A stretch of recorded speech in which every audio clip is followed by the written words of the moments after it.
Robert Frost dice que la educación es la capacidad para escuchar casi todo sin perder la compostura y la confianza en uno mismo.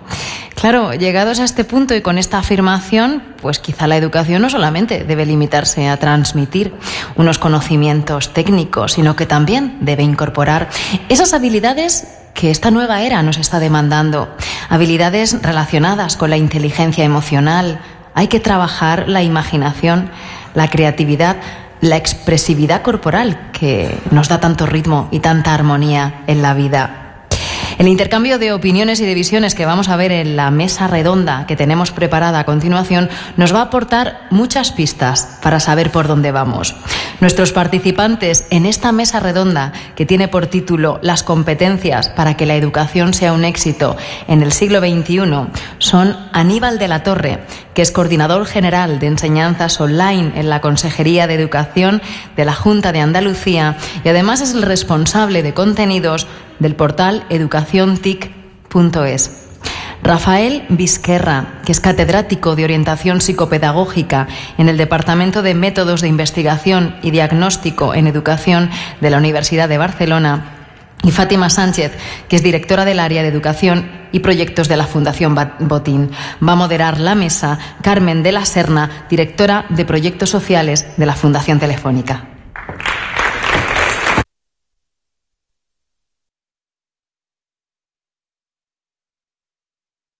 Se están poniendo los micrófonos, que estamos escasos. Yo me quiero sentar para poder ver Twitter. ¿Me puedo sentar aquí? Sí, vale. Vale. Bueno, muchas gracias por aguantar, porque ya es tarde, llevamos un día muy largo, pero yo creo que esta mesa va a ser muy interesante, porque al final vamos a hablar de eso de las competencias, que parece el núcleo de todo. ¿Dónde está Aníbal? ¿Se nos ha perdido? Ah. Bueno, bienvenidos a vosotros, a Aníbal. Gracias por estar aquí y por ayudarnos un poco a hacer, porque en el fondo esta mesa redonda debería de servir un poco de remate de lo que hemos estado hablando a lo largo del encuentro de Madrid, y un poco también servir de remate a todo este ciclo de 18 meses en los que hemos estado en muchas ciudades de Latinoamérica haciendo encuentros similares, y desde donde se han hablado de muchas tendencias, muchas ideas, muchas propuestas, pensando en un objetivo que es mejorar y hacer evolucionar la educación, que es la clave de todo y que es responsabilidad de todos, porque es responsabilidad de las familias, de los alumnos, de los docentes, de los directivos de las escuelas, de las autoridades académicas y también de la sociedad civil. Yo creo que también es responsabilidad de los medios de comunicación, de los líderes de opinión, que deberían de hablar más de la educación de lo que lo hacen,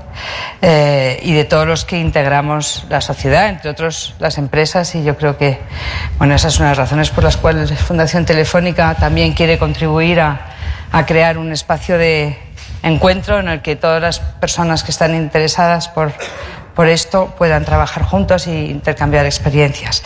Ese es el objetivo que nos hemos puesto aquí.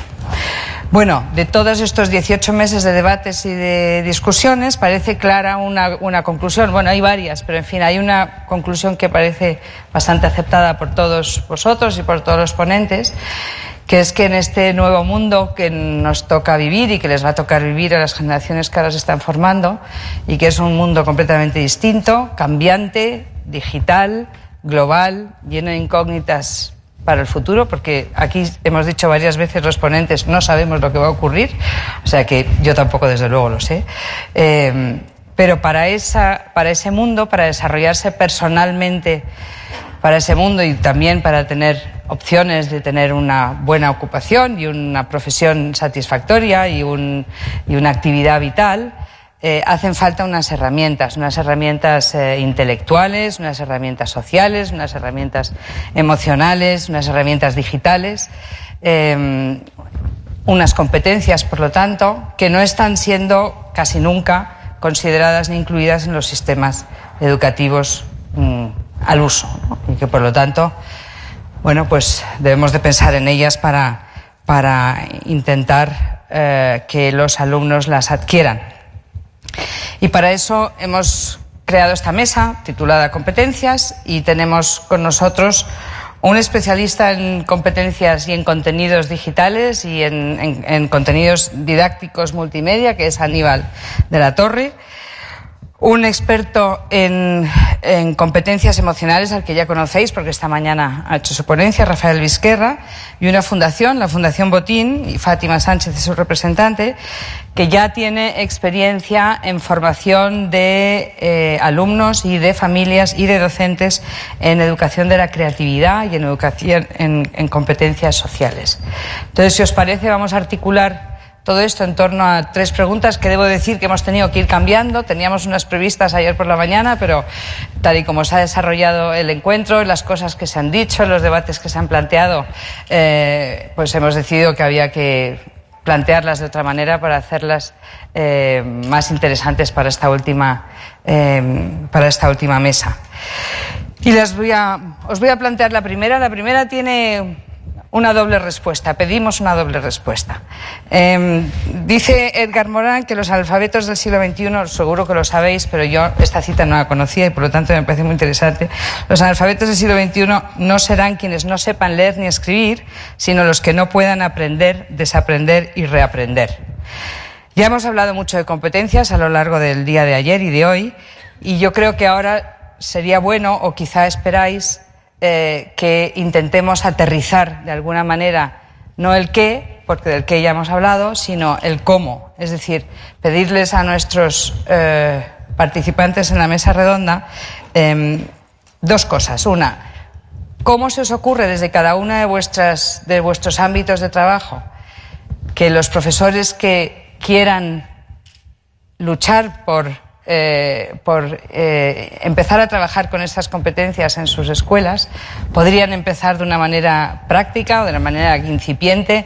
¿Qué pueden hacer para empezar a rodar en esto? Y segundo, es una pregunta que también hemos discutido un poco, pero que me parece que puede ser interesante. Estas competencias hemos dicho, o se ha dicho esta mañana, que debieran de ser, que lo lógico es que sean transversales en algunos casos, pero inevitablemente ocupan un tiempo de las clases y de las estructuras de los cursos y de los profesores.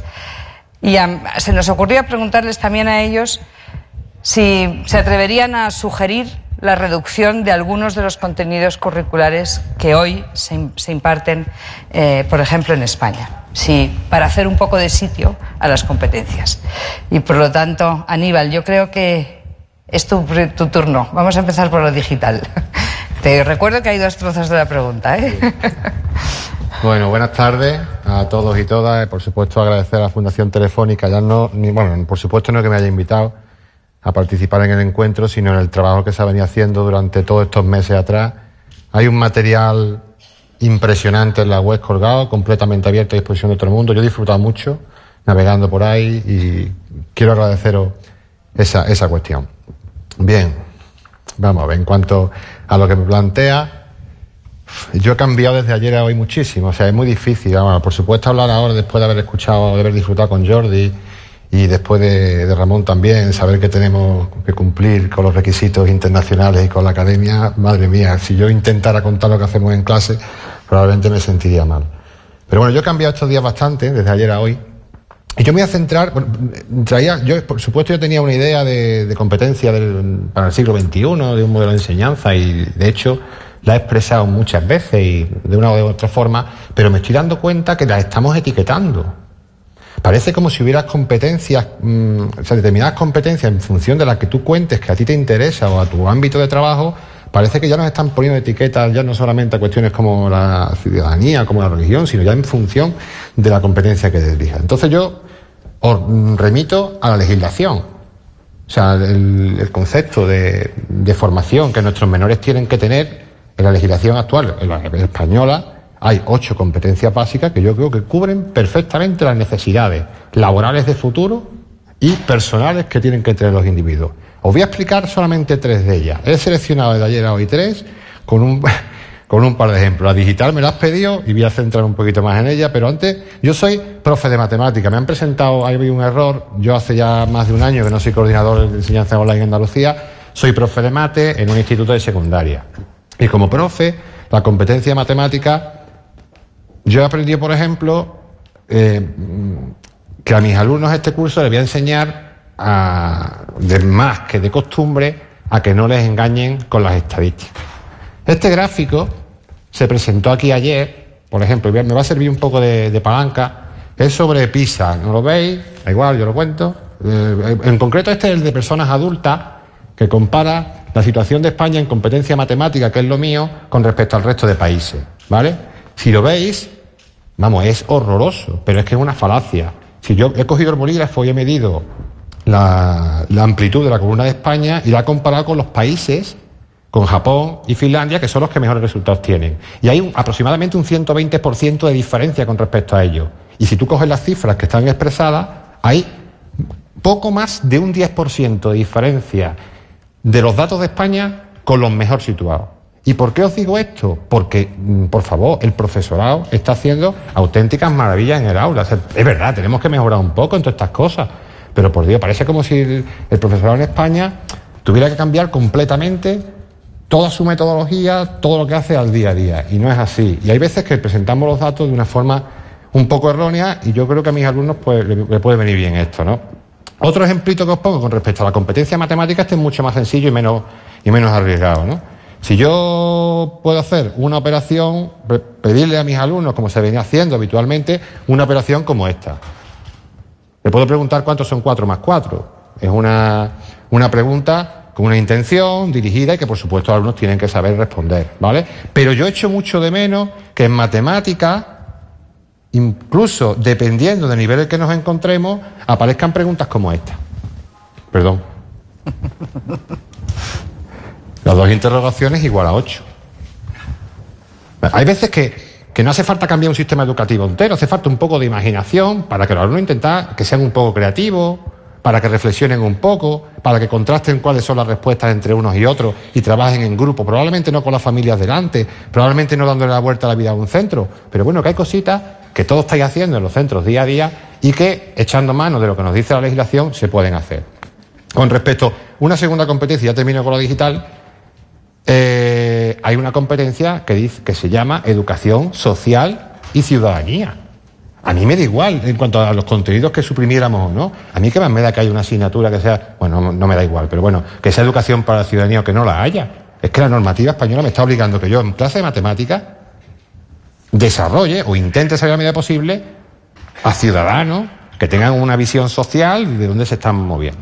Bien, y por último, en cuanto a la competencia 3 de las 8.3, la competencia digital. Yo creo que no es como algunas, incluso se ha escuchado estos 2 días por aquí. Hay que saber que la competencia digital es algo mucho más complejo que aprender a manejar un iPad o una tableta cualquiera. O sea, para mi gusto tiene 4 patas, que son las que en los centros realmente me están a mí ayudando a resolver problemas a mis compañeros y mis compañeras. Una es la alfabetización en TIC, eso, manejar el cacharreo. Ahí nuestros alumnos no necesitan ningún tipo de asesoramiento, ellos van solos y además nos ayudan normalmente ellos a nosotros. Y la alfabetización TIC del profesorado dura 30 minutos cuando tienen una necesidad. Si luego viene el caso, os contaré algunos ejemplos de mi centro. Si surge una necesidad, aparece la herramienta oportuna y dura 30 minutos, no dura más, porque el profesor está viendo que le resuelve un problema. No explicar una herramienta TIC para que la utilicen dentro de 3 meses cuando ya no se acuerdan de nada. Hay una segunda pata que es la alfabetización informacional. Cómo fluye la información y el conocimiento en la red hoy en día nos está sobrepasando a todos. Y nuestros alumnos necesitan una orientación que probablemente en muchos casos no llegue más allá del sentido común, de que nosotros como docentes somos capaces de saber si un alumno está manejando una información apropiada o no, y mostrarle alguna fuente de información alternativa. No son tampoco grandes cosas los que se hace falta en eso. La tercera es la comunicación audiovisual. Ahí sí yo creo que nos hace falta. Tenemos mucho camino que recorrer. Estamos en una sociedad en la que el vídeo y la imagen y los microtextos están copando todos los órdenes. Y yo creo que ahí sí nuestros alumnos, nuestras alumnas y nosotros tenemos mucho que aprender en ese tipo de lenguaje, las nuevas narrativas y las nuevas posibilidades que estos nuevos formatos nos ofrecen. Ahí sí tenemos un largo camino. Y después la última, yo creo que también es importante y que día a día lo estamos haciendo también en las aulas, la ciudadanía digital. O sea, los valores, que normalmente todos, parece como si muchas veces escucha uno cosas que en las clases no estuviéramos inculcando valores, aunque no haya ningún plan, ningún proyecto. Yo desde que entro en el aula a las 8:30, mañana a las 8:30, con mi tercero de la ESO, que algunos no sé si me estarán viendo, yo no hago otra cosa. No sé si lo estaré haciendo mejor, peor, si tendré más contraste, pero es que no, yo me dedico a que intenten cooperar y ayudarse unos a otros, a que sean solidarios, etcétera. Bien, pues esa hay que trasladarlo a la parte digital. Porque ahí es verdad que hay una visión un poco menos... se parece como si las cuestiones relacionadas con ciudadanía en la red tuvieran menos importancia. Yo intento que se den cuenta continuamente de que son personas en la red y que deben de actuar como lo hacen en la vida analógica, ¿no? Entonces, insisto, yo creo que son cosas muy del día a día y ya está. Segunda parte. Bueno, yo creo que las he mezclado las dos. Vale. Es que por un lado he hablado de competencia y en cuanto a lo que eliminaría, no creo que sea una cuestión de eliminar contenidos, porque la cuestión está en el papel que juegan los contenidos. Da igual las asignaturas, bueno, da igual, no, por favor, seguro que algún colegio profesional mañana tiene que haber unas referencias de las áreas o de los ámbitos o de lo que sea, pero es el papel que juegan esos contenidos, lo que le pedimos a los alumnos que hagan con esos contenidos, lo que verdaderamente es importante. Y ahí la tecnología nos ayuda en todas partes. O sea, no es tanto poner una horita más de matemática, o quitarla, o poner una hora de no sé qué, o desplazar este contenido, sino lo que realmente se hace con esos contenidos. Estupendo. Fátima, tu turno. Has sido muy respetuoso con el tiempo. Gracias, Aníbal. Tienes 7, 8 minutos. Bueno, buenas tardes a todos y... Espera, ¿se le oye? ¿Se oye? Sí, ahora sí. Ahora mejor. Buenas tardes a todos y lo primero, por supuesto, dar las gracias por poder estar aquí esta tarde con todos vosotros, pero sobre todo también la enhorabuena, ¿no? La enhorabuena por este evento que creo que en sí mismo ya supone un paso enorme para reflexionar sobre la educación, lo cual me parece importantísimo. De todas formas, creo que es importante, y os voy a usar 2 minutos de mi tiempo para ser muy concreta y que ubiquéis, ¿no? Porque cuando hablaba, me presentaba Carmen, Fundación Botín. Bueno, la Fundación Botín es una institución privada, una fundación patrimonial que tiene un patrimonio que dejan sus fundadores y que nosotros vivimos de sus rentas invirtiendo en proyectos para, fundamentalmente, como los fundadores decidieron, fomentar el desarrollo social, ¿no? Contribuir a la mejora de la sociedad. Es muy diversa, pero sin embargo a mí me gustaría hacer hincapié en 30 segundos en 3 líneas en las que yo tengo una relación muy directa en este momento y que creo que son importantes para el tema que vamos a hablar y para entender lo que yo puedo decir. En primer lugar, el programa educativo de la Fundación Botín consiste en desarrollar, introducir en los centros educativos la formación de la inteligencia emocional y social y el desarrollo de la creatividad. Por tanto, como decía al principio en la presentación, pues trabajamos con las familias, con la escuela, con la comunidad, con todos aquellos agentes educativos que están relacionados con el alumno y que el alumno tiene por referencia, porque nosotros no trabajamos directamente con los niños, salvo que haya una actividad relacionada con la comunidad y que la referencia sea en ese caso una actividad cultural de la Fundación. En segundo lugar, ya ahí en ese momento estábamos analizando claramente qué competencias, qué necesidades había, cómo podíamos colaborar en esta iniciativa que tengo que decir que es público-privada, es decir, lo hacemos a través de las consejerías de educación en Cantabria, en Madrid, en La Rioja y en Navarra.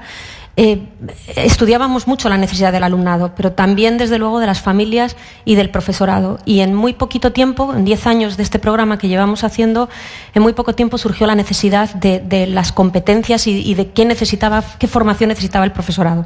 Por tanto, la segunda línea que nosotros desarrollamos es un máster en Educación Emocional, Social y de la Creatividad, que es un título propio de la Universidad de Cantabria, una iniciativa muy específica, muy especial, que nos preocupa mucho la formación del profesorado. Pero, en tercer lugar, lo que estamos ahora trabajando directamente es en un programa que es un proyecto que es el más importante de la Fundación, que es la creación de un centro de arte, el Centro Botín, que abrirá sus puertas el verano que viene en Santander, y que es un centro de arte, pero que lo que va a hacer y lo que tiene de especial es utilizar las artes para desarrollar esa competencia emocional, social y creativa de los ciudadanos, ¿no? Entonces, realmente ahí dimos el salto a decir, ya no solo es la escuela, no solo son las familias, sino que es la comunidad en su totalidad.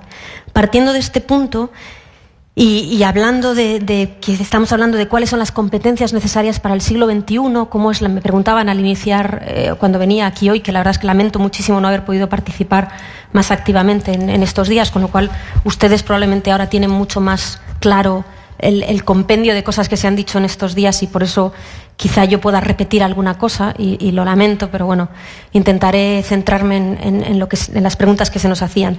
Sí, me parece importante pensar no en la educación del siglo XXI, en las competencias del siglo XXI, que parece que a veces cuando hablamos de sociedad, de siglos XXI y demás, estamos hablando de mucho futuro, ¿no? Y es verdad que no sabemos lo que va a pasar en el futuro, pero sí sabemos lo que está pasando ahora en el presente. Y sí podemos tener en cuenta que los niños con los que trabajamos ahora mismo, los niños que están en manos de los docentes en este momento, van a tener un futuro, pero desde luego tienen un presente en el que ya pueden comprometerse y ya pueden desarrollar muchísimas capacidades que son las que tenemos que tener en cuenta ahora.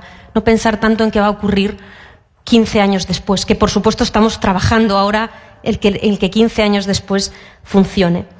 ¿Cómo hacerlo? Pues bien, sería tremendamente osado por mi parte de repente empezar a decir ahora cómo podemos hacerlo. Nosotros tenemos un programa educativo que funciona, como les decía, en diferentes comunidades, en 160 centros educativos ahora mismo, que es un programa que creo que uno de los mayores éxitos que tiene es que está creado por todos, es decir, un programa de todos, de las familias, de los profesores, de la comunidad, de los expertos, de la fundación, de las consejerías, de lo público, de lo privado, de todo el mundo que ha querido colaborar, y eso creo que le da un aporte de valor y unos resultados que son muy positivos. Pero además es que creo que no hay recetas, es decir, no podríamos decir ahora cómo hacerlo. Por tanto, creo que la línea de investigación que desarrollamos también nos ha dado una serie de parámetros y una serie de ideas en torno a esas competencias que ya se están trabajando, como decía Aníbal, en la escuela hoy en día. Yo creo que la labor que se está haciendo, desde luego en los 260 centros que yo conozco muy de cerca, se están haciendo cosas maravillosas. En muchísimos otros centros también se están haciendo. Lo que pasa es que a veces, y eso creo que hablaremos después de ello, en un nivel micro, muy individual, que a veces lo que hay que hacer es ese apoyo, esa colaboración, ese desarrollo colaborativo, pero no hay recetas. Es decir, hemos identificado en muchos países del mundo, en concreto nosotros hemos analizado muy de cerca 16 países del mundo que trabajan en el tema de la educación emocional, social y creativa, mismas necesidades, las soluciones tienen que estar adaptadas, con lo cual no hay una receta única, cada uno tiene que buscar su camino. Ahora, ¿qué propongo yo o qué me ha surgido cuando he oído esta pregunta y he visto en la interpretación o la pequeña función que ha habido antes aquí, estas galletas que tienen mensaje? No he abierto la mía, la tengo en el bolso para el viaje de vuelta, pero sí que es cierto que algo parecido a mí me ocurrió cuando estábamos iniciando este programa de educación, y yo no vengo no tengo una formación específica en educación. ¿Qué ocurrió? Pues bien, que Linda Lantieri, que por ejemplo es colaboradora también con Rafael Vizquerras, y mucha gente conocerá a Linda Lantieri, mano derecha de Daniel Goleman, en cierto momento me ofreció su galleta, es decir, un sobre con una serie de frases que tenía, y es una anécdota que a mí quedó muy clavada. Era un momento en el que yo empezaba en todo esto, hace ya casi 7, 8 años, y estábamos en un proceso de búsqueda de ese modelo educativo y sobre todo de evaluación, donde los resultados eran muy complejos. Bueno, la frase que yo saqué de ese sobre era una frase de Platón, y entonces dije, bueno, pues si ya Platón pensaba así, creo que esto tiene bastante peso, y decía que lo más importante de cualquier búsqueda, y sin duda lo más valiente, es comenzar, ¿no?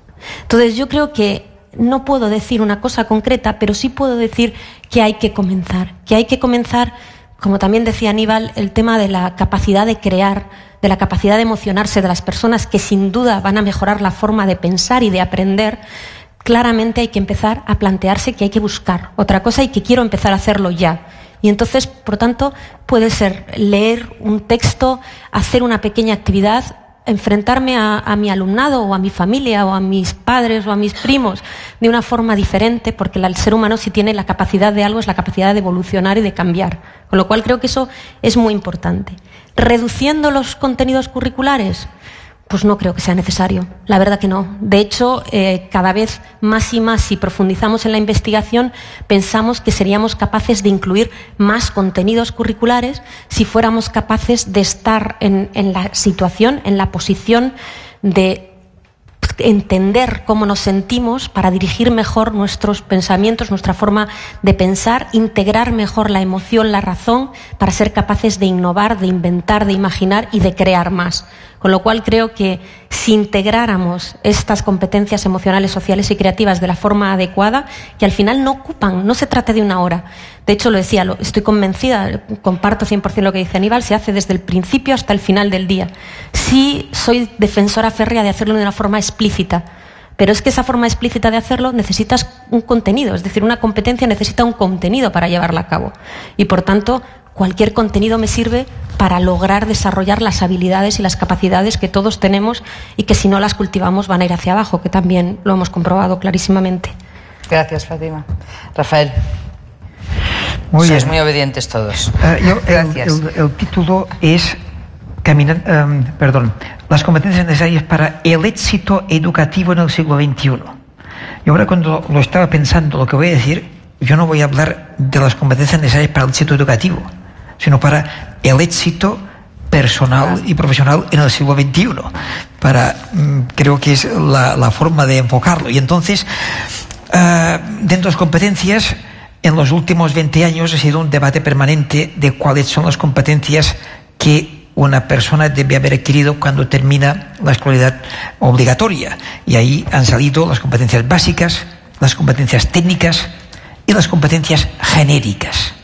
Yo voy a centrarme en las competencias genéricas o transversales, entre las cuales están el dominio de idiomas, el dominio de la tecnología y por tanto utilizar los ordenadores, y un conjunto de competencias genéricas entre las cuales están las competencias sociales y emocionales, que son a las que yo me voy a referir.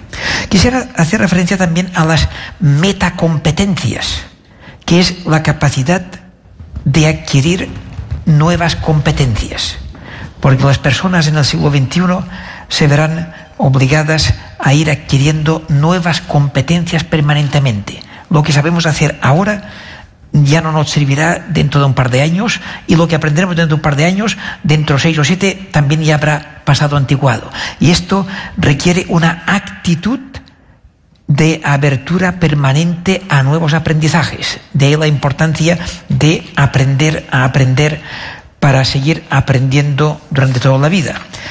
Y en ese sentido, yo, centrándome en las competencias emocionales, como cosas concretas que podemos hacer, recomendaría, por una parte, aprender durante toda la vida por parte del profesorado. Es decir, que el profesorado se proponga, los profesores que quiera incorporar competencias emocionales, que se proponga a aprender sobre competencias emocionales. Y por tanto, ya sea a través de lectura, de cursos, que esto le permita también contribuir a la formación de las familias, y lo que es una formación permanente de adultos, de profesores, para poner en práctica lo que hemos estado hablando esta mañana y estamos hablando en este momento. Aspectos concretos que podemos ir introduciendo: técnicas de relajación, que ya he hablado esta mañana, técnicas de meditación, respiración, mindfulness, concentración, meditación, etcétera, que supone trabajar la interioridad, el conocimiento de sí mismo, y sobre lo cual hay evidencias empíricas de los efectos positivos que tienen, tanto realizadas en centros educativos como aportaciones de la neurociencia, como por ejemplo varios investigadores que han observado los efectos positivos que todo esto tiene en el cerebro y cómo nos habilita para nuevos aprendizajes y para el bienestar. Por lo tanto, solamente 5 minutos de relajación varias veces a la semana, o como mínimo una vez a la semana, ya es una cosa concreta a hacer y formarnos para hacerlo bien. Otro Otro aspecto que me gustaría relacionar con las competencias emocionales es, yo a veces pregunto en sesiones como esta, ¿cuál es la primera de las competencias sociales? Y lo pregunto, ¿cuál es? Y la gente a veces responde diciendo que es la empatía, que es la asertividad, y van diciendo distintas competencias sociales. La primera de las competencias sociales, según varios autores, como por ejemplo Goldstein, Spravkin, etc., es saber escuchar. Y lo digo como competencia. Nadie nace con competencias. Una competencia se tiene que aprender. Y pensamos que los niños que están cursando infantil, primaria, secundaria o cualquier curso, que ya saben escuchar. Probablemente muchos de nosotros nos hemos encontrado con adultos a los cuales les estás hablando y no saben escuchar. Si no sabemos escuchar, no podemos aprender lo que nos dice el profesor. Pero además no podemos escuchar lo que nos dice un autor cuando estamos leyendo. Y la falta de escuchar es una fuente de malos entendidos y de conflictos. Escuchar supone prestar atención y, por lo tanto, regulación de la impulsividad, que es regulación emocional. Aprender a escuchar supone toda una serie de técnicas, por ejemplo, solamente para centrarnos en escuchar en clase, algo tan sencillo como esto, que supone acordar que uno va a escuchar en silencio, prestando atención a lo que dice el que está hablando. Si quieres intervenir, levantas el brazo, esperas el turno de palabra, intervienes cuando se levanta la palabra, cuando te da la palabra, y cuando intervienes, resume lo que se acaba de decir, que es lo que te legitima para intervenir, porque es cuando demuestras que has estado escuchando. Algo tan sencillo, cuando hemos intentado ponerlo en práctica en algún centro educativo, los mismos profesores han tomado conciencia de que lo que hacen es incumplir esta norma tan elemental, prestando atención al que está interviniendo por aquí, hablando sin haber pedido la palabra, y el que está por allí, que ha levantado el brazo y que espera que le den la palabra, no se le atiende. Con lo cual lo que estamos diciendo es, esto no hace falta que lo sigas, porque de hecho se atiende al que incumple la ley.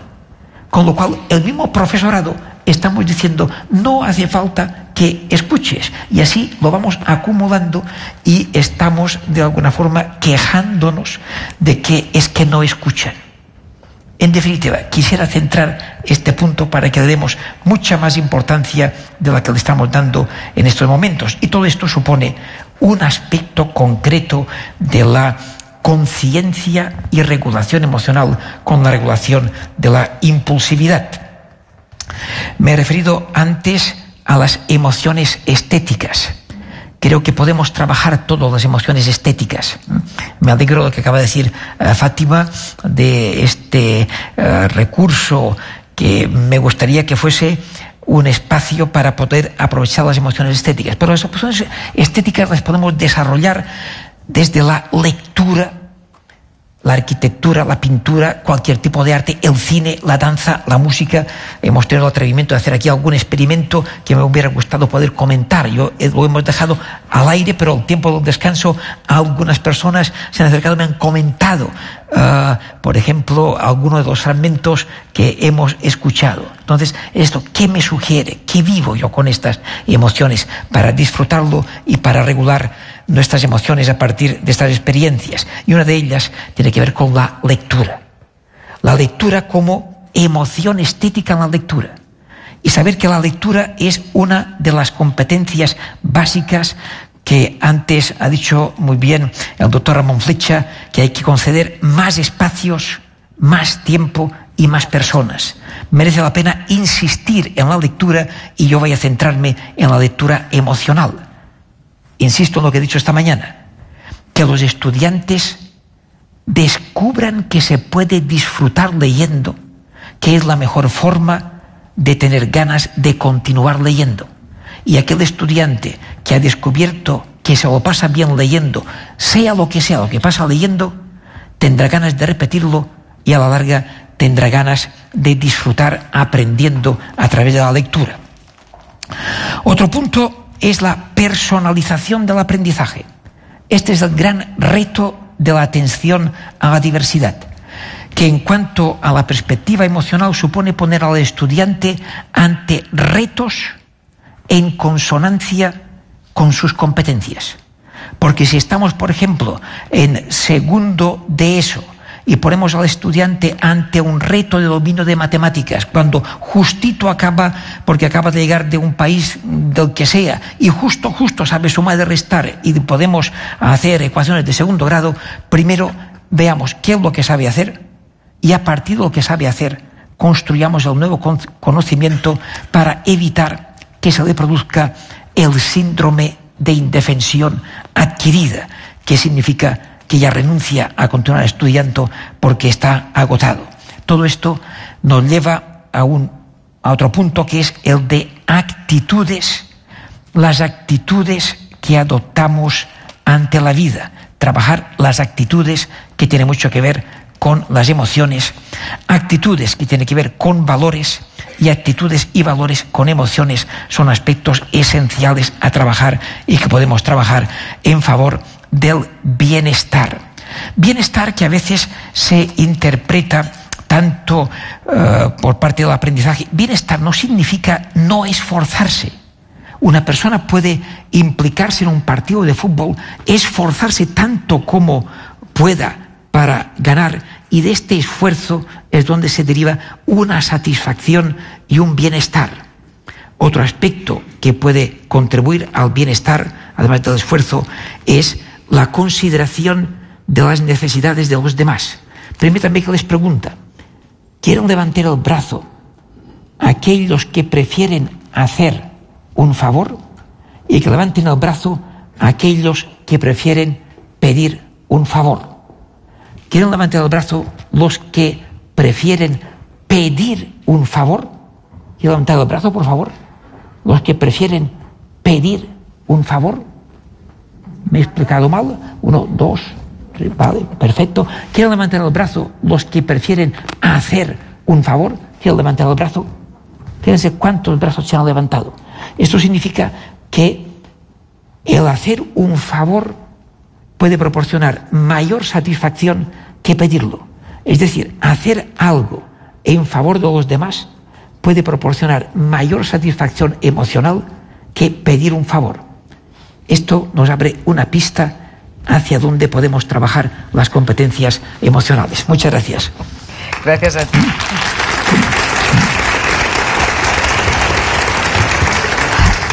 A ver, nuestra segunda pregunta también quiere ir un poco de realidades, ¿no? de aterrizar. Richard Gerber ha dicho: los problemas de hoy los hemos creado nosotros y los van a tener que resolver las generaciones que vienen. Y no podrán hacerlo si les enseñamos a proceder como hacíamos nosotros cuando creamos esos problemas. O cambian de proceder o lo tienen crudo para poder resolver lo que les estamos dejando.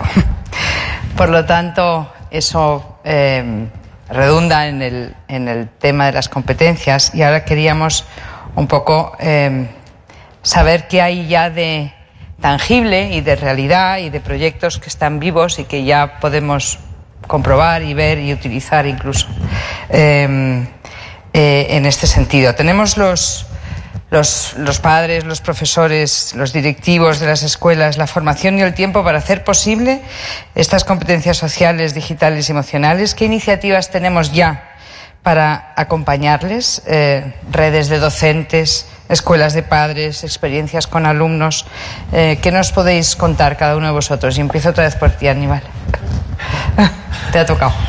Bueno, yo la verdad es que con la intervención de Ramón, cuando ha hecho una clasificación seria sobre los distintos tipos de experiencias educativas, por llamarlo de alguna forma, ¿no? Yo tengo la mía particular, incluso la he definido, con lo cual me tenéis que disculpar, ¿no? O sea, yo tengo en mente como tres tipos de... por un lado está la innovación, la he explicado perfectamente, que si no produce mejora, o sea, innovación no es hacer las cosas de una forma distinta, tiene que haber una mejora y probablemente un contraste, ¿no? Yo le llamo buena práctica aquella que resuelve un problema al profesorado que o bien está exigido legalmente o socialmente o una realidad en el centro. Entonces, cuando una práctica resuelve un determinado problema, pues yo creo que hay que tenerla en cuenta. Y después están las experiencias educativas sobre las que uno reflexiona sobre lo que ha hecho en clase y lo explica y merece la pena contarlo por si alguien en algún sitio pues puede reaprovecharlo, ¿no? Entonces yo creo que lo que falta son muchas buenas prácticas desde mi propia definición personal, ¿no? O sea, soluciones, porque el profesor... Mira, os voy a contar un caso. Bueno, aquí hay compañeros, hay 3 personas de la inspección de allí de Andalucía. Mi centro ha sufrido el año pasado, no ha sufrido en el buen sentido de la palabra, un proceso de inspección, y en el mal sentido, un proceso de inspección tremendo. O sea, han sido un equipo de 5 inspectores, han hecho una radiografía del centro, sobre todo en cuestiones didácticas, de arriba abajo. El informe final es... yo creo que han acertado bastante, ¿no? O sea, ellos hacen una radiografía de lo que está ocurriendo en el centro, de lo que han entrado en las aulas. A mí me entraron 2 horas completas, etcétera, etcétera.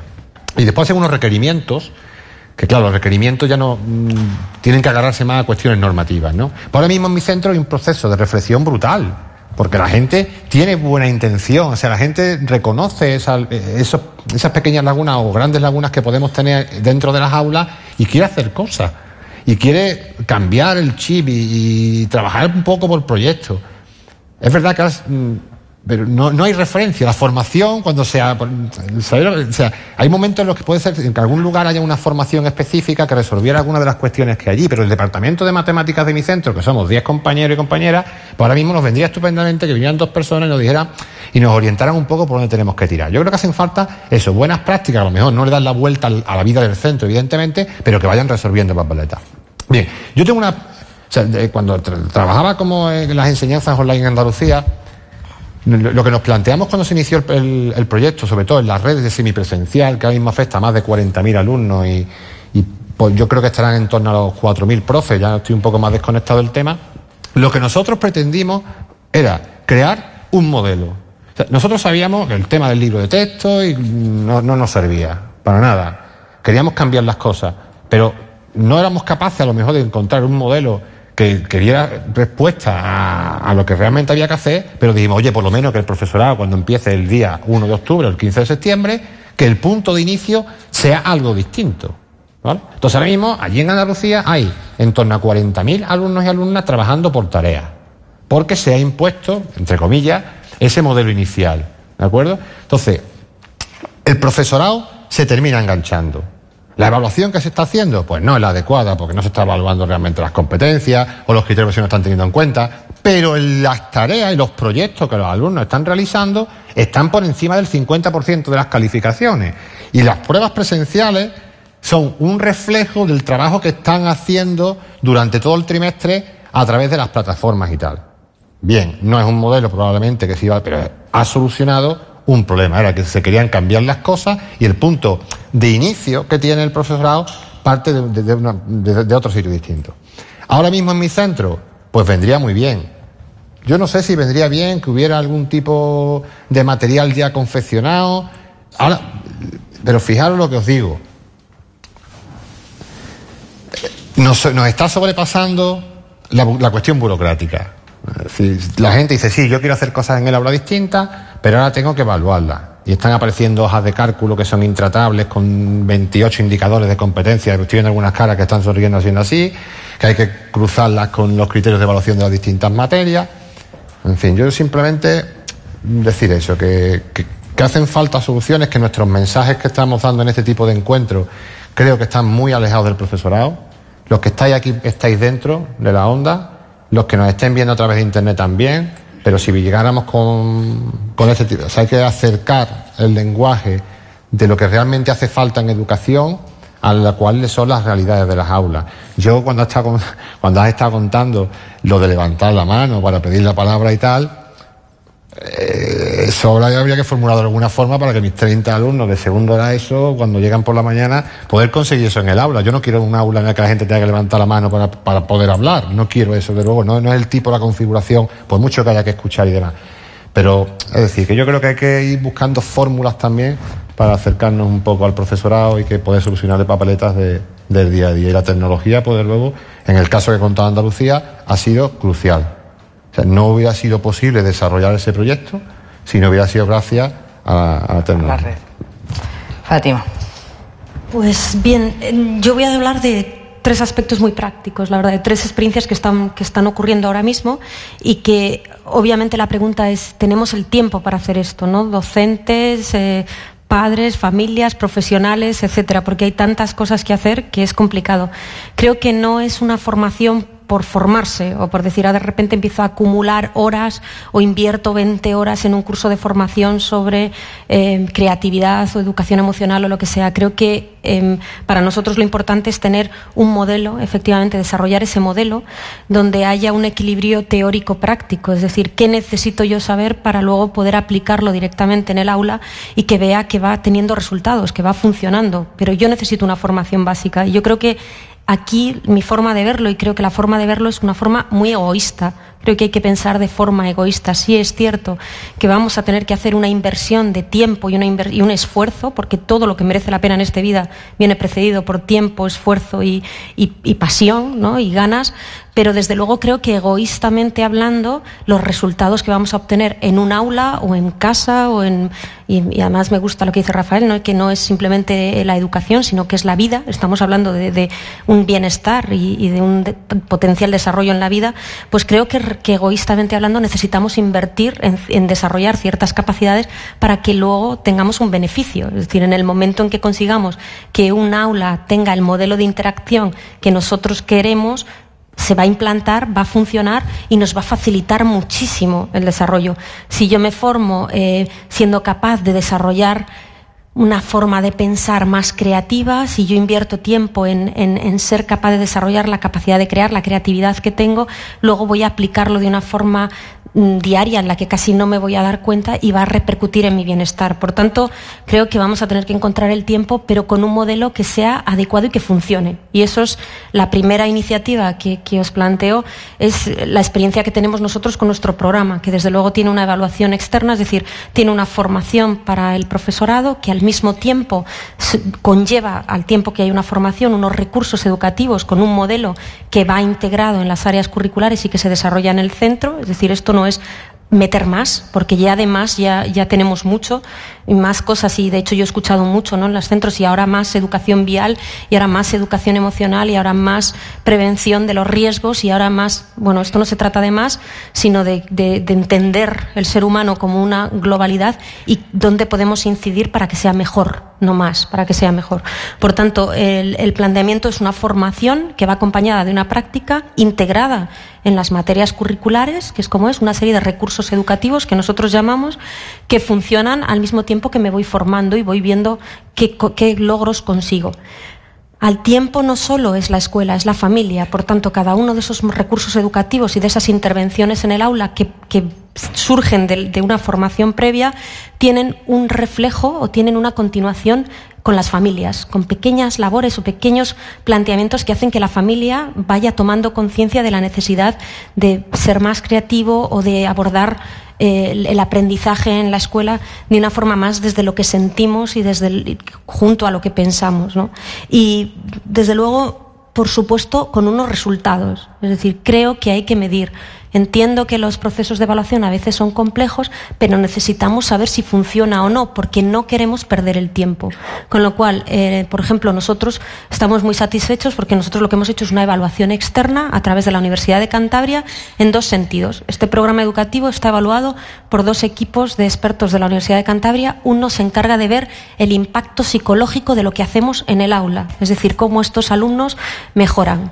Y los resultados los voy a explicar muy rápido, el proceso es mucho más largo, pero bueno, es un modelo experimental donde hay una intervención un pretest, una intervención y un posttest, con centros experimentales y con centros control, los que participan en el programa y los que no, y los resultados, pues muy resumidos, pero son claros. Es decir, conseguimos que en 3 años estos alumnos mejoren su claridad y comprensión emocional, es decir, su inteligencia emocional, en casi un 6%, que no es importante el 6%, sino que es una medida estadísticamente significativa, es decir, marca la diferencia. Y lo que más me asusta a mí o lo que más me preocupa es que el grupo control, que no realizó, es decir, que no tuvo esta formación explícita en desarrollo de competencias emocionales, sociales y creativas, redujo su inteligencia emocional en un 1%. Es decir, si no lo practicamos, desaparece, ¿no? Nosotros hablamos mucho de la bella durmiente en el aspecto de la creatividad. Es una capacidad que nacemos con ella. El ser humano es capaz de crear, de imaginar y de inventar y de ponerlo en práctica. El problema es que si no estamos acostumbrados a hacerlo, lo vamos perdiendo y se va durmiendo, pero está ahí. Bueno, el segundo resultado, eso era claridad, comprensión emocional, el segundo resultado era el tema de la asertividad. Es decir, estos alumnos eran capaces de comunicar y expresar sus ideas de una forma adecuada, incrementándolo un 5% respecto a los que no participaban en el programa. Con lo cual, el objetivo que teníamos de desarrollo de competencias, de habilidades comunicativas y sociales y de relación social estaba cumpliéndose. En tercer lugar, la ansiedad.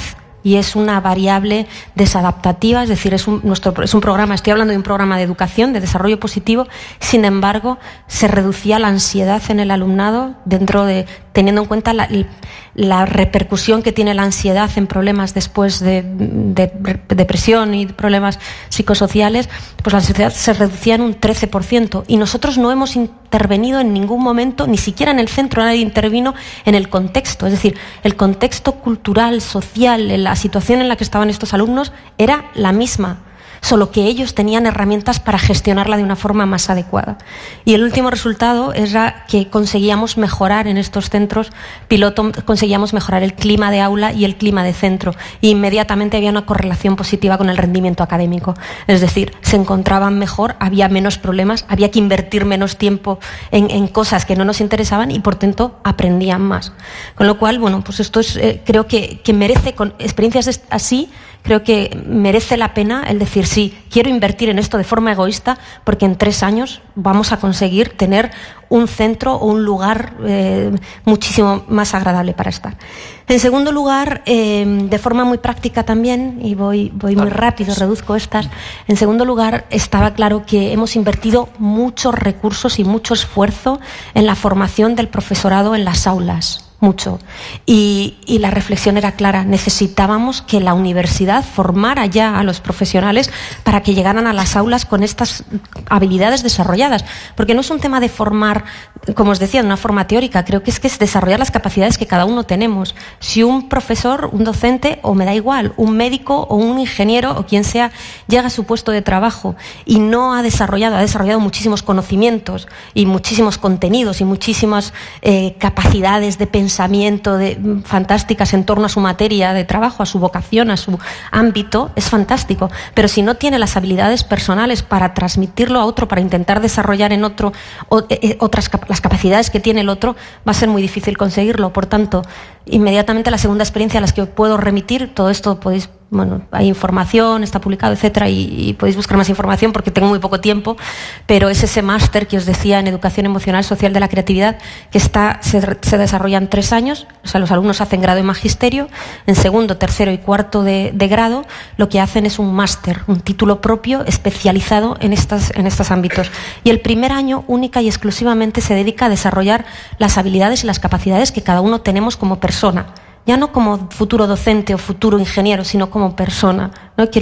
Y es increíble ver, yo de verdad, Rafael Vizquerra es profesor en este máster, pero es increíble ver cómo estos alumnos en solo un curso académico descubren un mundo, de repente empiezan a entender muchísimo mejor quiénes son y cómo pueden relacionarse con los demás de una forma más adecuada, ¿no? Entonces, creo que esto es muy importante para no tener luego que volcar tanto tiempo y tanto esfuerzo directamente en la escuela. Y como tercer ejemplo concreto, y que surge, es una iniciativa, os decía, más comunitaria, es este tema de la utilización de las artes para el desarrollo de la creatividad. Bueno, es increíble lo que nosotros en 10 años trabajando con los alumnos de 3 a 16 años en los centros educativos vimos que la mejor forma o una forma maravillosa de desarrollar estas competencias emocionales, sociales y creativas era a través de las artes. Y sin embargo las artes estaban teniendo muy poca importancia o muy poca relevancia y quizá no en todos los lugares, pero sí es verdad, y yo puedo hablando del caso propio, recordar perfectamente cómo en la escuela nosotros hacíamos la plástica los viernes por la tarde porque ya no había quien nos aguantara, ¿no? Entonces nos decían, a ver, cose o pinta o haz lo que quieras, pero aquello... Bueno, pues los cambios más importantes en los resultados de la evaluación que hemos visto ha sido cuando se trabajan estas competencias dentro de la plástica, como decía Rafael antes, dentro de la literatura, es decir, aprovechando la lectura, incluso con los niños de 3 a 5 años con prelectores, utilizando los cuentos, con la música, con los conciertos, con el cine, etcétera, etcétera. Y por tanto, esta iniciativa que estamos poniendo en marcha ahora, lo que pretende es que la cultura y que las artes, que son tan importantes, no solo tengan una función de ocio o una función de, bueno, a veces incluso pensamos más quizá en las élites, ¿no? En el que va a una obra de teatro, algo es como muy racional, es muy darse mucha importancia. Al revés, es la importancia que tienen las artes, el pequeño dibujar, la emoción que produce escuchar una canción, porque esas artes nos van a poner en el estado de ánimo, en el momento emocional necesario para ser capaces de desarrollar nuestra creatividad y nuestra capacidad de crear, motivarnos a crear. Y desde luego, si necesitamos algo, es ser capaces de crear para cambiar cada una de las situaciones que nos vamos encontrando en nuestra vida y que hay que superar, sin lugar a dudas. Gracias, Fátima. Rafael.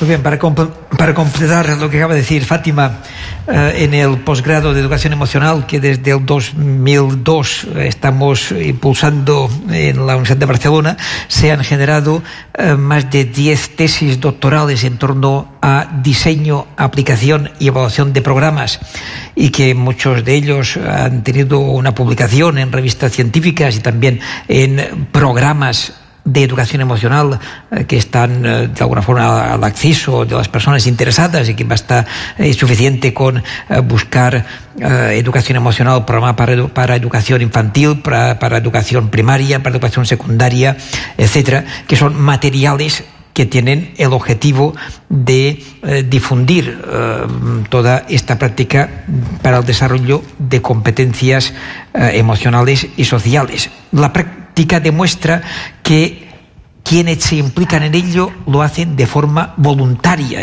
por voluntariado. Y yo, de alguna forma, quisiera hacer un homenaje a todas las personas que llevan años procurando poner en práctica programas de desarrollo de competencias emocionales en los distintos niveles educativos. Esto merece un gran reconocimiento, y sobre todo algunos de ellos que empezaron ya hace años, en unos momentos donde todavía no había la LOE actual, la del 2006, quiero recordar, y que cuando hacíamos formación, intentamos implantarlo en centros educativos, nos decían, pero la ley, ¿qué dice de esto? La ley no decía nada. Afortunadamente, cuando se aprobó la LOE, como ustedes saben muy bien, en el preámbulo dice más o menos en estas palabras, cito de memoria, que la finalidad de la educación es el desarrollo de todas las personas, el desarrollo cognitivo, social, emocional, moral, etc. Y como ustedes saben muy bien, en el artículo 71, cito de memoria, en consonancia con el preámbulo, pues dice más o menos: las administraciones públicas proveerán los recursos necesarios para que realmente haya este desarrollo cognitivo, social, emocional, moral, etc.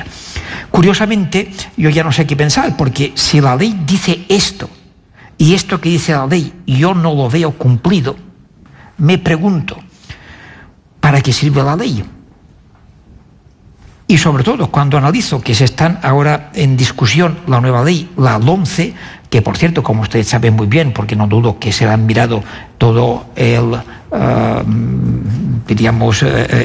esto que se llama el anteproyecto, en todo el redactado no aparece ni una sola vez la palabra emocional, educación emocional, competencias emocionales, inteligencia emocional, no aparece ni una sola vez. Pero esto me da a pensar que ¿sirven realmente las leyes para cambiar el sistema educativo? Pues yo pongo en duda y voy humildemente a manifestar la siguiente opinión. Cuando he dicho que ustedes saben muy bien qué dice el artículo 71, que ustedes piensen si realmente lo saben o no lo saben, y no quiero poner a nadie entre la espada y la pared, ¿eh? Pero ¿realmente el profesorado se sabe la ley y la pone en práctica? Porque si no, resulta que estamos invirtiendo muchísimos esfuerzos en elaborar leyes, lo cual nos cuesta muchísimo tiempo, desplazamientos, reuniones, que si lo sumamos todo y lo destináramos a la formación del profesorado, creo que sería la mejor forma de realmente poder innovar y cambiar la educación. Es decir, mi planteamiento es que la educación se cambia más por formación del profesorado, por cambio de actitudes y por adquisición de nuevas competencias del profesorado, que no por legislación. Esta es mi propuesta, y como es lo que tenemos en estos momentos entre manos, creo que merece la pena comentarlo para insistir en la formación del profesorado. Muchas gracias. Gracias. Bueno, nos queda... ¿Cuánto tiempo tenemos más? A ver, ¿quién controla el tiempo? ¿Qué queda? ¿Un cuarto de hora? Exacto, un cuarto de hora y las preguntas, ¿no? No, pues entonces no, os pido 2 minutos. Vamos a ver. Todas las personas que nos están escuchando hoy presencialmente, y las más de 1000 que ayer, por ejemplo, estaban en streaming, no sé cómo estaremos hoy en la cifra, pero claramente hay mucho interés. Son personas, la mayoría de ellas, que están muy involucradas en la educación y que son innovadores y exploradores, buscando conceptos y propuestas y metodologías y formas de trabajar distintas. Pero normalmente soléis estar solos o en grupos pequeños, pero luchando contra vuestra propia carencia de tiempo, contra otras obligaciones y otros intereses para intentar buscar, ¿no? Y entonces os pregunto a vosotros, que conocéis bien el mundo de la escuela y muchas veces otros entornos que rodean la escuela, ¿qué podemos hacer para fomentar, promover que profesores como ellos y como los que nos están escuchando, que están interesados por esta innovación educativa, puedan trabajar mejor, con más medios o con más apoyo o con más posibilidades de cambios reales? La clave está en la propia escuela y en la dirección de la escuela. La clave está más bien en las autoridades políticas que piensen más. La clave está en la presión social de la que yo hablaba antes, y los medios de comunicación, que deberían de probablemente opinar más y más fuerte sobre las necesidades de cambio de la educación. ¿Qué podemos hacer para ayudar a los que innovan y a los que buscan? ¿Quién es el primero? Pero os doy muy poco tiempo porque luego tengo preguntas del público. Así que 2 minutos, una idea. Vale, abro fuego con una idea. Investigaciones empíricas demuestran que uno de los factores esenciales para el éxito académico, el rendimiento académico, es el entusiasmo del profesor. Antes, cuando el doctor Ramón Flecha nos ha hablado de que llevamos más de 80 años investigando si se aprende mejor a leer por métodos globales o por métodos analíticos, y no se ha conseguido demostrar qué método es mejor. Lo que se ha observado es que el factor profesor o profesora es el factor esencial, y que en este profesor, que es capaz de entusiasmar a los estudiantes en un proceso de aprendizaje, hay una dimensión emocional muy importante. Una dimensión emocional que es esto, que a pesar de todo nos entusiasma lo que estamos haciendo. A los que os dedicáis a la educación, bienvenidos, felicidades, enhorabuena por lo que estáis haciendo, porque dedicarse a la educación es una de las profesiones más honorables, más dignas, porque supone el reto de formar a personas que no están... Gracias. Y merece la pena enfocarlo desde el disfrute en la labor que estamos haciendo. Se ha hablado mucho del malestar de la educación. y hay motivos para el malestar. Pero hay que admirar al profesorado que, a pesar de los motivos para el malestar, se propone con esfuerzo, con entusiasmo y con competencia emocional educar desde el bienestar. Porque ¿podemos educar desde el malestar? Yo creo que no. La única y auténtica educación es aquella que se hace desde el bienestar y para el bienestar. Y por tanto, esta es mi propuesta para lo que estamos diciendo y por tanto significa entusiasmo para el bienestar. Gracias, Rafael. Vamos, yo un minuto para poder dar algo de tiempo a las preguntas de fuera, ¿no? Mi propuesta concreta, modesta, es que yo no sé si... Yo creo que es muy necesario, la sociedad ahora mismo es muy compleja a todos los niveles, la realidad en los centros se ha vuelto también muy compleja a todos los niveles, hay mucha diversidad cultural, la propia familia se ha hablado aquí varias veces del cambio de nueva concepción de familia, etcétera, etcétera. Yo creo que sería un buen paso si... por supuesto que la acción que se hace desde fuera, desde la periferia del sistema educativo, llegue al profesorado. Ya lo he dicho varias veces, que no nos enteramos muchas veces los proyectos que estáis contando aquí. Ojalá llegaran a mi centro y hubiera un grupo de 5 o 6 de inteligencia emocional que se engancharan de verdad, pero es que no hay ni idea de estas cosas. Pero además yo creo que hay, no sé si que aprender o reaprender a trabajar en equipo. O sea, esa complejidad social, yo en el tiempo de las redes, de la comunicación, de las redes sociales, de la hiperinformación, me cago en la más. Yo es que no sé lo que están haciendo muchas veces los compañeros que están al lado mía, de matemáticas. Yo creo, y quizás sea no por falta de ganas o de interés, que yo creo que tenemos que hacer mucho hincapié en que esto lo tenemos que solucionar en equipo, en microequipos. Y las apuestas muchas veces y las opciones que vienen desde fuera tienen objetivos muy claros.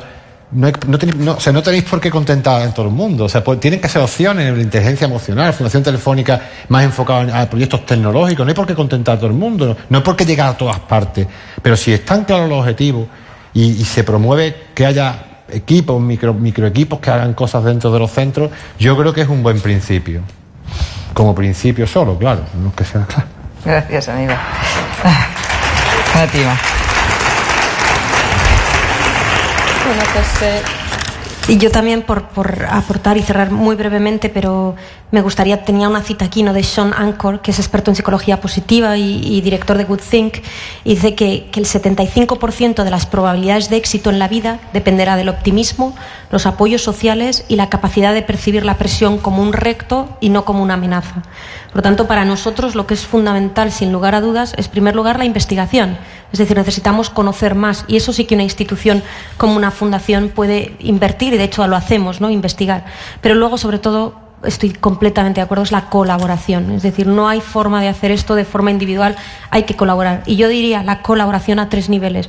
En primer lugar, la colaboración público-privada. Es decir, nosotros podríamos haber tomado la opción, y de hecho soy honesta, y en algún momento se baraja la posibilidad de decir, ¿y si generamos un colegio o un modelo educativo que sea fantástico? Dijimos, no sirve de nada, no va a cambiar nada, va a cambiar muy poquitas cosas. Entonces dijimos, no, tenemos que colaborar con la administración pública para que efectivamente, no aparece la palabra emocional en la ley, pero estoy segura que poco a poco vamos a generar la presión para que esto ocurra en las aulas, y esperemos que vaya la ley, o bueno, que sea como tenga que ser, pero que funcione realmente de forma práctica. En segundo lugar, la colaboración entre los docentes, y el mayor éxito que yo he visto en todo el programa es la red de centros de educación responsable que llevamos a cabo, es cómo colaboran docentes de La Rioja con los de Madrid, con los de Cantabria, cómo se apoyan y cómo generan, ¿no?, ese optimismo y ese entusiasmo que es necesario para continuar. Y por último, desde luego, otra de las labores para nosotros fundamental es salir a la comunidad, es salir más allá de lo que es solamente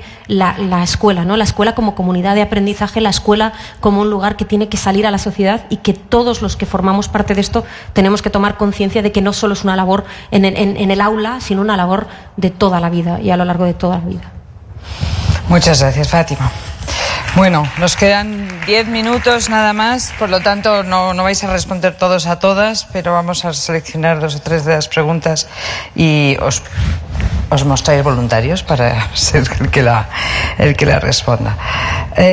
Una es, ¿creéis en las potencialidades del blended learning para entiendo que es la mezcla de presencial y online, supongo, ¿no?, para una educación más personalizada que ayude al desarrollo de las competencias sociales y digitales, ¿esa mezcla puede funcionar? Me has tocado. Hombre, sí funciona. No sé si científicamente o no, pero sí funciona. Mira, es que es verdad, pues me he quedado un poco pillado. La red semipresencial que os contaba antes, que se ha establecido en Andalucía, es un sistema semi. Y lo bueno que se ha creado, que se han creado como microredes, porque hay institutos de referencia que son los que están ofertando secundaria, bachillerato y tal en modalidad semi, pero después los antiguos centros pequeñitos que había, que cumplieron la misión de alfabetización en la transición española, de enseñar a escribir a la gente que no sabía, se han recuperado y dan una especie de tutorías, ¿vale?, que son apoyo al centro de referencia que es el IES, ¿no? Y eso además ha generado unas dinámicas de coordinación entre el profesorado de los IES y maestros de los TAE, que están en auténticas aldeas pequeñas, en Andalucía no hay tanto como en el norte, pero bueno, hay núcleos de población muy pequeños y se ha generado una dinámica fantástica. Yo como profe de semi, que yo también tengo clases por las tardes en semi, en el caso además es alucinante, porque son gente que retoma los estudios después de un sistema que habían fracasado en el sistema y se enganchan. Automáticamente aprenden a ser autónomos. O sea, no tienen tanta dependencia, aunque ellos al principio les cuesta mucho trabajo porque están acostumbrados a la educación seamos conductistas, que les digamos en cada momento qué tienen que hacer, y llegar allí no tienen que hacer tareas y proyectos, les cuesta trabajo meterse en la dinámica, pero la satisfacción es tremenda. Les recuperan la autoestima en un mes, y en un mes vienen a clase y ya no esperan que tú les cuentes los contenidos, vienen a resolver las dudas que tienen sobre las tareas, ¿no? Entonces, si un sistema blend o semi, o con lo que queráis llamar, pues la verdad que mi experiencia es alucinante ahora mismo como profe en esa modalidad, ¿no? ¿Queréis añadir algo a alguien? Yo estoy completamente de acuerdo. Es decir, el sistema de red que comentaba antes, nosotros funcionamos con una formación online y una formación presencial, es decir, es compatible y los resultados son fantásticos. Yo creo que para ti, Rafael, a ver, alguien pregunta, ¿dónde queda la capacidad de abstracción en medio de este mundo tan visual, tan tangible, tan digital de las TIC? Bueno, yo por eso comento la importancia de trabajar, en cierta forma, la interioridad a través de la relajación, el mindfulness, etcétera, que permite de alguna manera conectarse consigo mismo y poder llegar tal vez a una abstracción que los estímulos que estamos recibiendo continuamente, las tecnologías, ruido, tráfico, agitación, ansiedad, estrés, etcétera, a veces no lo evitan, ¿eh? Creo que hay que hacer análisis y síntesis, y creo que hacer abstracción como propio del razonamiento, y cuando yo comento competencias sociales, que nadie entienda que esto va en contra de lo que es el razonamiento, todo lo contrario. Pero entonces hablamos de inteligencia emocional es porque debe haber inteligencia, razonamiento, y poner inteligencia en las emociones, y que las emociones ayuden a la inteligencia, ¿eh? Y que es esta interacción permanente que hay entre emoción, pensamiento y comportamiento, y que se retroalimentan mutuamente, tomar conciencia de ello y actuar en consecuencia para la mejor convivencia y bienestar social. Alguien plantea, ¿no es necesario primeramente, porque es verdad que hemos hablado poco de esto quizá, primeramente observar al alumnado y de ahí crear para educarles, como diría Cicerón, en el bien de la sociedad? Es decir, partir de lo que tú decías, hay que escuchar y hay que saber lo que quiere leer o lo que quiere estudiar, lo que quiere disfrutar, pero quizá también de lo que opina incluso, ¿no? Yo creo que eso viene incluido en el precio del docente. En fin, no me cabe otra opción, y de hecho yo estoy convencido de que lo hacemos en mayor o menor medida. Evidentemente hay miles en España. Jordi ha manejado alguna vez las cifras, son 300.000 docentes que hay en España, y habla de todo, ¿no?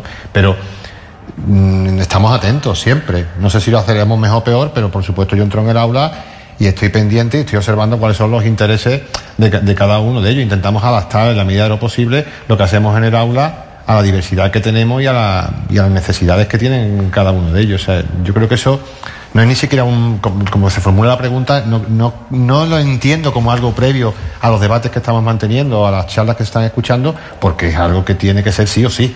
Pero bajo mi punto de vista no hay otra posibilidad, vamos. Alguien preguntaba en Twitter, ¿hay tiempo para eso? ¿Tenéis tiempo para eso? Decía alguien en Twitter hace un ratito. ¿Tenemos tiempo para pensar en el desarrollo de esas competencias en la realidad diaria? Yo creo que es una forma de relacionarte con los demás, ¿no? O sea, al final no es que le dediques un tiempo a eso, sino que como no lo hagas así, te vas a dar contra un muro. Por eso creo que es verdad que no es ni previo, ni posterior, ni después. Es tu forma de afrontar la vida. Yo no estoy en un aula, pero desde luego cada vez que me pongo frente a alguna persona intento comprender cuál es su situación y empatizar, porque si no es darte contra un muro. O sea, no vas a conseguir muchas cosas si solo mandas tu mensaje y no estás interactuando, entendiendo lo que le está pasando al otro. Por tanto, un aula tienes que entender, lo decía antes, ¿no? Creo que no hay recetas milagrosas. Tienes que entender el grupo que tienes delante y conseguir interactuar con él, pero además que entre ellos interaccionen contigo, de tal forma que entonces se conseguirá algo. Bueno, pues se nos ha terminado el tiempo, porque me han dicho que un cuarto de hora y ya me he pasado. Os agradezco muchísimo haber puesto vuestro esfuerzo para hacer este remate final. Gracias a todos.